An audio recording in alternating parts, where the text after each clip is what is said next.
Salut à tous, je continue sur le corrigé du premier sujet de bac qui est sorti. Donc on a eu Amérique 1 2025, Amérique 2 2025. Depuis le tournage de cette vidéo, peut-être que d'autres sujets sont sortis.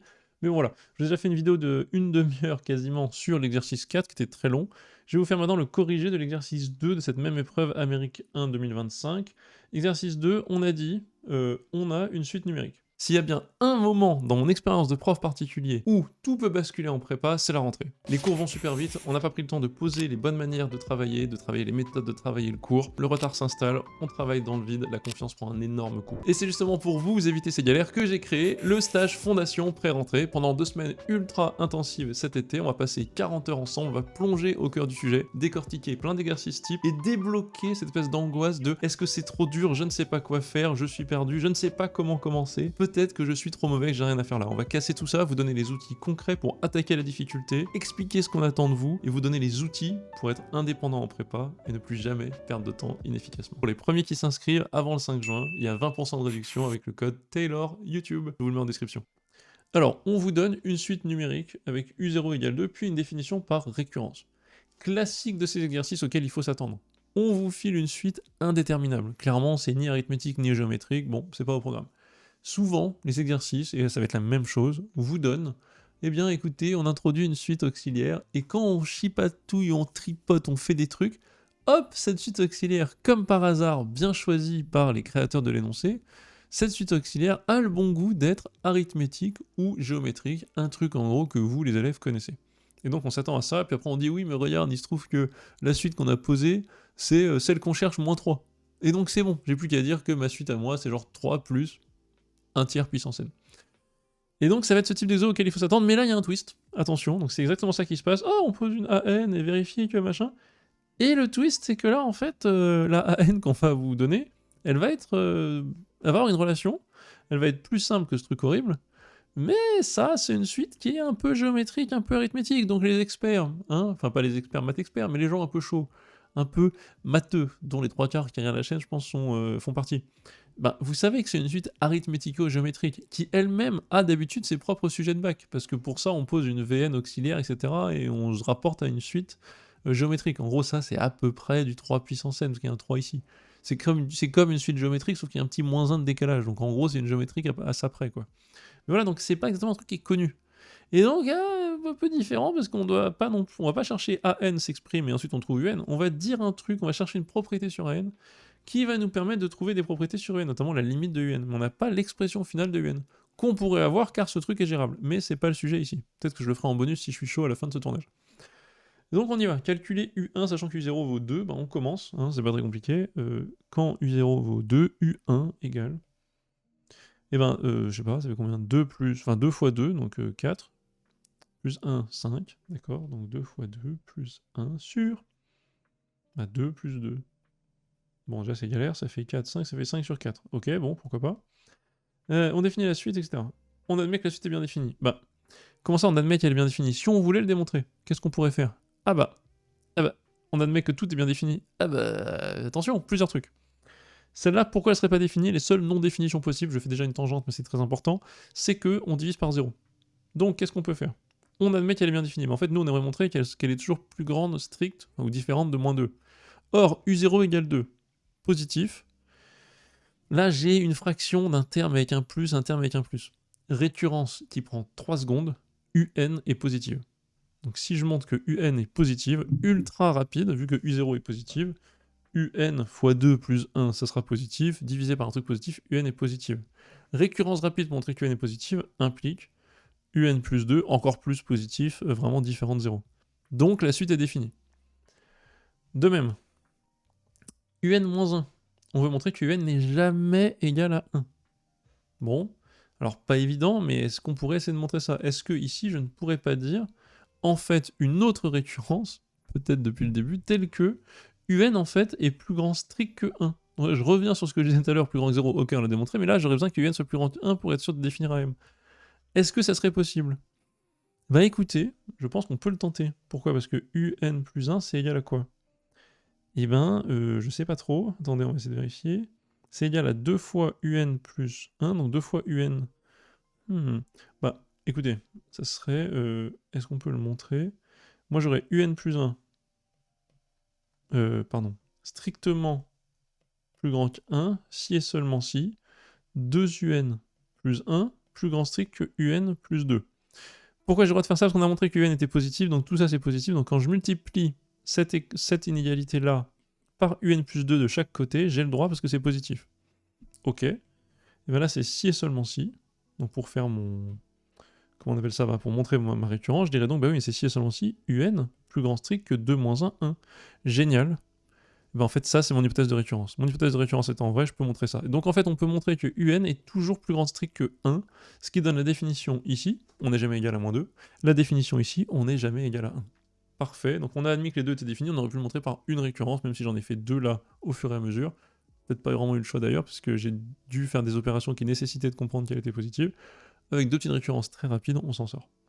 Voilà, c'est du bonus. On définit ça, très bien. Donc, question 2A.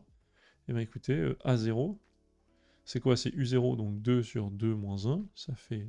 pardon, 2 sur 1, donc ça fait 2, le mec ne sait pas compter. A1, ça fait, eh bien, U1 sur U1 moins 1, donc ça fait 5 quarts sur 5 quarts moins 1, 1 quart. Bah ok, ça fait 5. Génial. Petit b, alors celle-là, elle a causé des soucis. Je sais qu'elle cause des soucis. Calculer an plus 1 égale 3an moins 1. On écrit an plus 1 égale.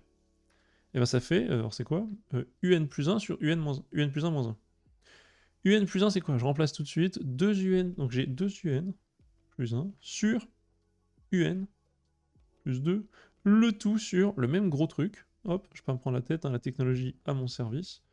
Dupliquer, moins 1.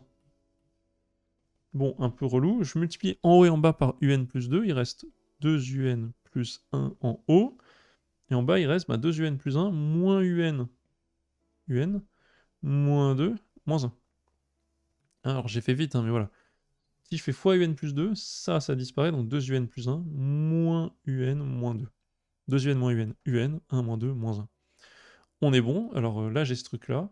En quoi est-ce que ça va valoir 3an moins 1? D'où sort ce 3? On comprend rien.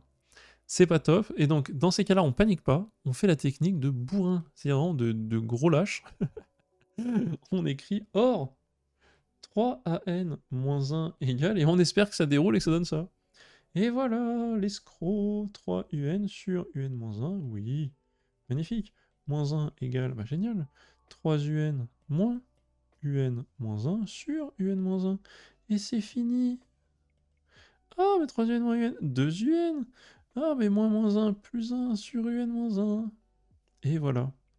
Technique d'escroc, ça marche à chaque fois. Donc si vous essayez de faire apparaître le 3 machin et que vous n'arrivez pas, vous respirez un bon coup, pas de panique, il y a toujours la technique de gros lâche qui permet de faire ça. On écrit les deux, on espère arriver à un truc commun. Et comme ça, j'ai jamais l'effort de passer là et de remonter là. Vous voyez ce que je veux dire? Je descends le an plus 1 jusqu'à une expression plus simple, je descends celui-là aussi jusqu'à une même expression plus simple, et je sais que les deux sont liés. Mais j'ai jamais à faire les étapes reloutes dans ce sens-là et dans ce sens-là. Brillant et efficace, voilà. Donc un peu honteux, mais c'est pas grave. Démontrer par récurrence qu'on a ça, ok. Petit c. Bon, A0 c'est quoi? Non, pour tout n supérieur ou égal à 1, A1 c'est 5. A1 c'est 5, est-ce que A1 c'est plus grand que 3 fois 1 moins 1? Oui. A1 égale 5, 3 fois 1 moins 1 égale 2. Ok pour l'hérédité. Ah, vous rédigez votre récurrence comme des brutes, hein. Moi je suis un gros schlag, là je fais ça vite pour pas faire une vidéo de 25 minutes. Récurrence, soit la propriété P de n de points, on a pour n égale 1 l'hérédité, donc c'est n égale 1, parce qu'on a dit à partir de n égale 1, pas n égale 0. Je sais qu'on pourrait peut-être faire, mais je m'en fiche, c'est écrit ici, donc je suis. Gna gna gna gna. Donc ça, c'était pas l'hérédité du tout. Ah, le prof honteux pour initialisation. Et ensuite, hérédité.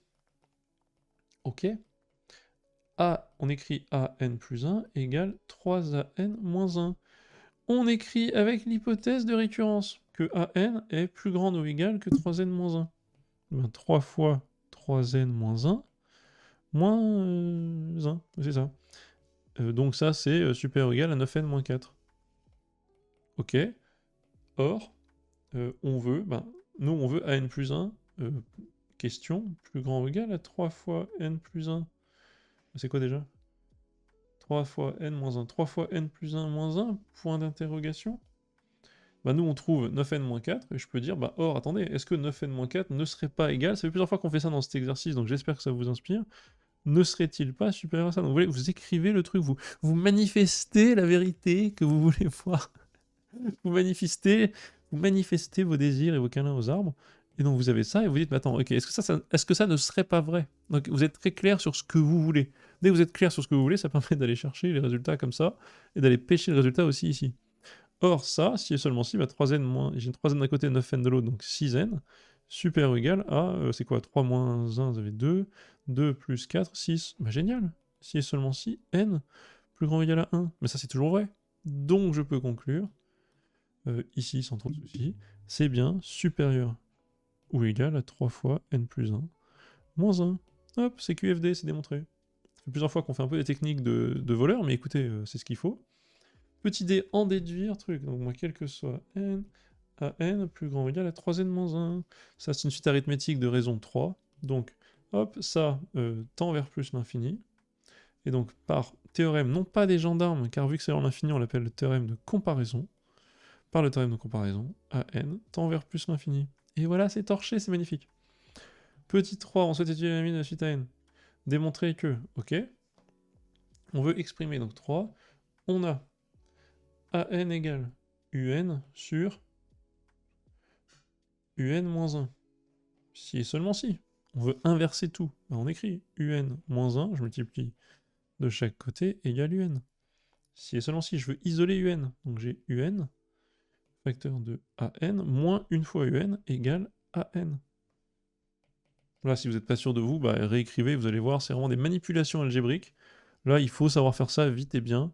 Moi, je vais pas passer un cours à vous expliquer comment on fait. Enfin, prenez au ralenti s'il faut. C'est juste des petites isolations. C'est comme si vous résolvez une équation du degré 1, hein, vraiment. Sauf que là, il n'y a pas de x et de 3x plus 2, mais c'est un peu la même idée. C'est seulement si ça est vrai. Génial, comment on conclut? Donc, un égale. Est-ce que an est défini? Est-ce que an est toujours différente de 0? Un est toujours différente de 0, ça on l'a démontré. Donc on pourrait dire, ouais, parce que j'ai envie de diviser par an en fait, en haut et en bas. Donc vu que je peux pas faire ça, deux techniques. Soit vous divisez par an si on a an différent de 0. Ce qui en fait doit être... Nous on le sait parce que je l'ai démontré, mais il faudrait le démontrer. Alors je pourrais écrire un égale, et ben, je divise par an en haut et en bas, je divise par 0 encore une fois, 1 moins 1 sur an. Et ensuite c'est fini parce que ça tend vers... Oups, là, an tend vers plus l'infini. Donc 1 sur an tend vers 0 et le tout tend vers 1. Si on n'a pas montré ce truc-là et qu'on ne veut pas s'embêter, on écrit que an, en haut c'est moins 1 plus 1, attention le an, le moins 1 plus 1 qui fait plaisir, sur an moins 1. Je sépare la fraction maintenant en deux termes, c'est-à-dire celui-ci et celui-ci, et ça me donne an moins 1 ça fait 1 sur an moins 1 plus 1 sur an moins 1. Ça tend vers plus l'infini. Donc 1 sur l'infini, ça tend vers 0. Et donc le tout, un, tend donc vers 1. Voilà, donc c'est faisable comme ça.